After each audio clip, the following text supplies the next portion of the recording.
Pablo, lá de Candói, Paraná, está escrevendo e dizendo: Padre Fábio, fiz 1 ano de teologia junto com meu esposo e temos a seguinte dúvida: se Deus é amor, por que criou Lúcifer?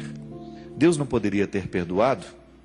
Bem, aqui existe um equívoco da sua parte, né?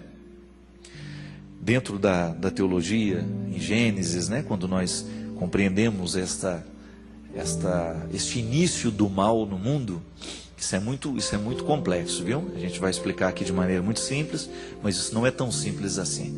Compreender a presença do mal no mundo é uma reflexão que requer tempo.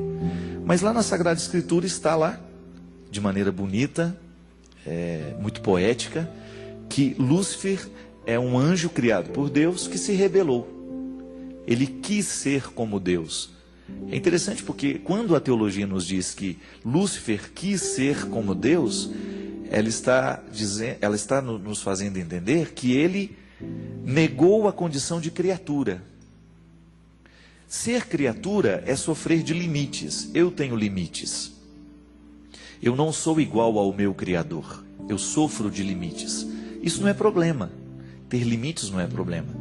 Mas quando eu não admito o meu limite, e eu quero ser como aquele que é perfeito, eu me transformo numa pessoa incapacitada de lidar com o meu limite, e naturalmente eu me transformo numa pessoa ruim. Porque quem não acata o limite pessoal, corre o risco de se transformar no seu limite. Isso é muito sério. E quando a gente se transforma no limite que a gente tem, a gente fica diabólico. E é interessante porque Lúcifer rejeitou justamente a condição de criatura. Ele quis ser como Deus, mas ele não era Deus.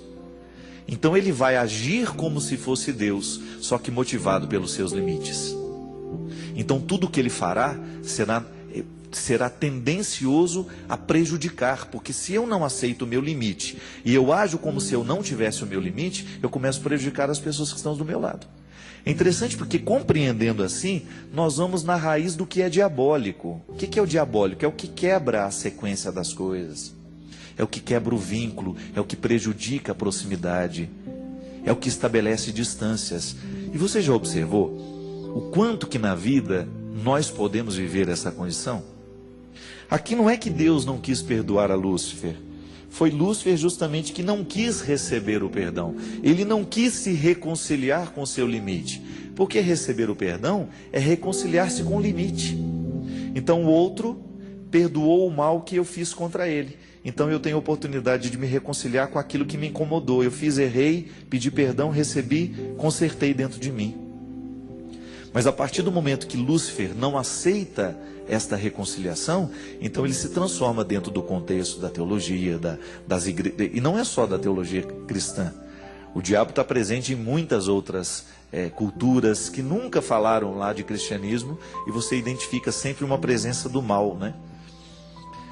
Eu acho que a gente não tem que ficar colocando muita atenção como é que surgiu o diabo, né? A gente tem que ficar neutralizando o poder que ele tem aqui. Eu não tenho como entender como é que o diabo surgiu. A teologia me sugere uma explicação. Você escutou qual é a explicação que eu dei hoje. Pode ser que você concorde com ela, pode ser que não. Mas uma coisa é certa: você sente a presença do mal no mundo. E como é que o diabo age no mundo? Através das pessoas. Não é verdade? Você já encontrou o diabo chifrudo mesmo naquela ilustração que a gente tem? Não. A gente nunca viu esse diabo desse jeito. Agora a gente vê uma pessoa fazendo fofoca, uma pessoa criando confusão, uma pessoa fazendo uma intriga, uma pessoa fazendo mal a outra, uma pessoa fazendo uma maldade. Pronto, ali o diabo está presente. Nós temos a oportunidade de legitimar a presença do diabo no mundo quando a gente faz o que ele gosta. Então não fique perdendo tempo. Como é que nasceu o diabo?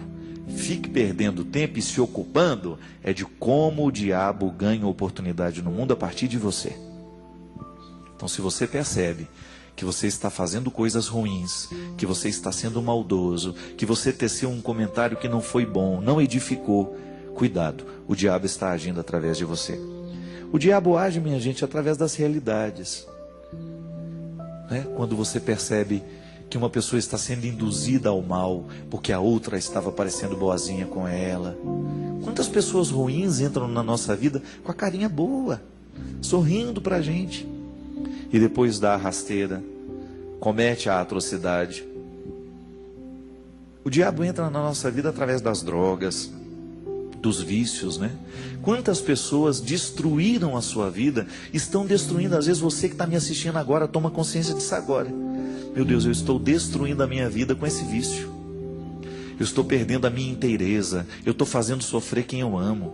A infidelidade é um instrumento do diabo no mundo. Por quê? Porque quebra. Qual é a proposta da fidelidade? Estar preso no vínculo. Eu sou fiel ao meu marido, ele é fiel a mim. Sendo fiel ao meu marido e ele a mim, a gente é fiel também aos nossos filhos. Quando o marido é infiel à esposa, ele quebra o vínculo, mesmo que ele não conte. Ele não vai se sentir tão bem diante do filho, não vai se sentir mais tão bem diante da esposa. Aí o amor começa a esfriar, porque a mentira entrou ali dentro, porque a infidelidade entrou ali dentro. É engraçado, o diabo mina as coisas boas assim. Ah, não tem problema, faça isso, não é nenhum problema você gostar. Não, cuidado, porque nós vamos perder a inteireza justamente no momento que a gente esquece que tem limite. Eu sempre digo, olha, eu sei onde aperta o meu sapato. Você sabe onde aperta o seu sapato. Para a gente ser fiel ao que assumiu. Para a gente ser fiel ao propósito que a gente fez na vida, minha gente, o sapato vai apertar. Não vai ter como andar sem dor, não vai ter como andar sem sacrifício. Eu não tenho como ser padre sem viver o sacrifício no meu dia a dia. Você não tem como viver a sua fidelidade no matrimônio sem viver o seu sacrifício no dia a dia. Então, se de repente você sabe que aquela pessoa provoca em você um sentimento que não é muito positivo, se ela começa a se insinuar para você de um jeito diferente, corta pela raiz, é muito melhor do que você deixar crescer essa fogueira que depois você não vai saber apagar. É aí que entra a dimensão bonita que eu falei no início. O diabo, o Lúcifer, o anjo que se rebelou, não aceitou ser limitado. Quantas vezes você cai justamente porque você não aceita que você é limitado? É igual ao alcoólatra. Você já viu algum alcoólatra se recuperar sem antes aceitar o limite? Eu sou alcoólatra. É por isso que o álcool, ele combina com mentira o tempo todo. Quantas vezes dentro do meu contexto, das pessoas que convivem comigo, elas estavam bebendo e estavam mentindo, dizendo que não bebia. Está mentindo para mim? Tá certo, ela pode até me enganar. Mas o pior que enganar o outro é enganar a si mesmo. Não adianta nada o outro achar que você é bom, que você está dando conta, que você está fazendo aquilo, se você não está dando conta, se você não está reconciliado. Aí estabelece o poder do mal. Quando eu não aceito o meu limite, o diabo tem chance dentro de mim. Quando eu não reconheço que errei, o diabo tem chance dentro de mim. Quando você não reconhece o seu erro, o seu limite. Olha, gente, a melhor coisa que tem é a gente ter a humildade de pedir perdão. Desculpa, eu errei. Outro dia uma pessoa virou e falou para mim assim, né? Padre, você precisa tomar muito cuidado, porque você fala muito da sua vida pessoal nas suas entrevistas. Um padre não pode falar que namorou muito, que teve... Pelo amor de Deus, né? Eu não vim aqui para contar mentira para você.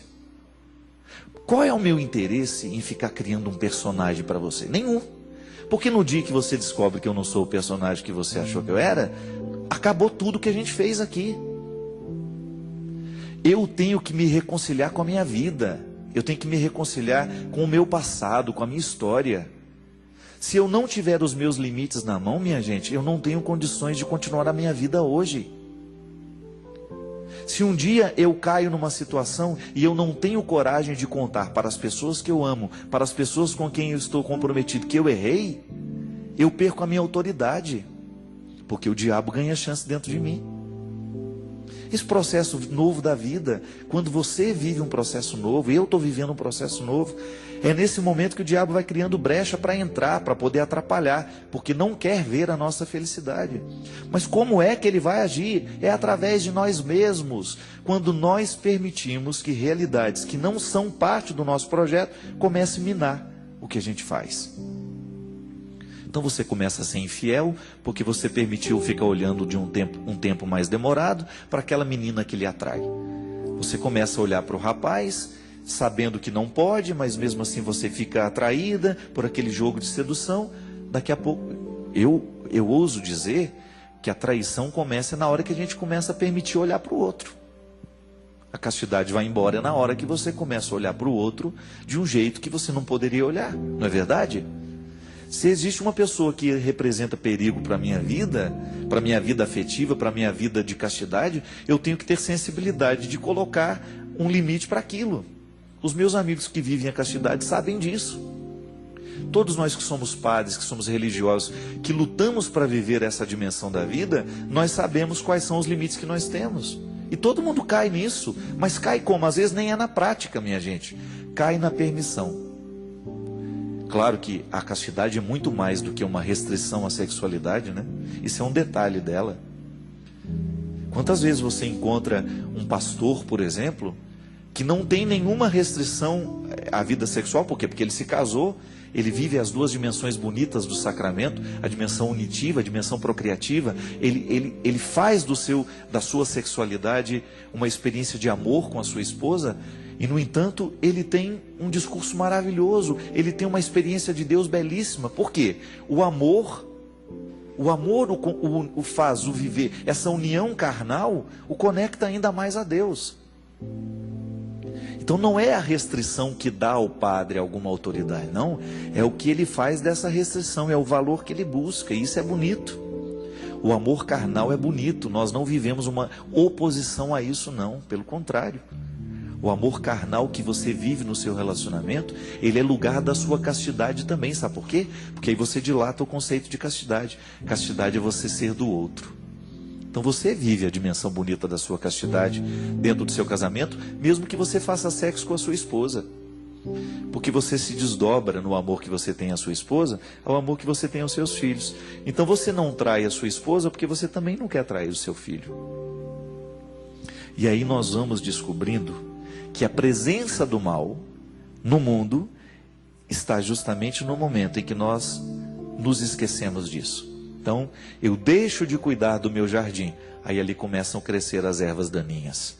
Eu deixo de cuidar daquilo que é especial na minha casa, então a infidelidade começa a infiltrar e ganhar corpo e espaço dentro de nós. Então essa é a explicação que a gente tem, minha filha. Lúcifer não quis o perdão porque não se aceitou limitado. E nós também, volto a dizer, firmamos a presença do diabo no mundo cada vez que nós não aceitamos os nossos limites e cada vez como que a gente vive achando que nós somos os superpoderosos e que a gente não precisa viver a experiência da restrição.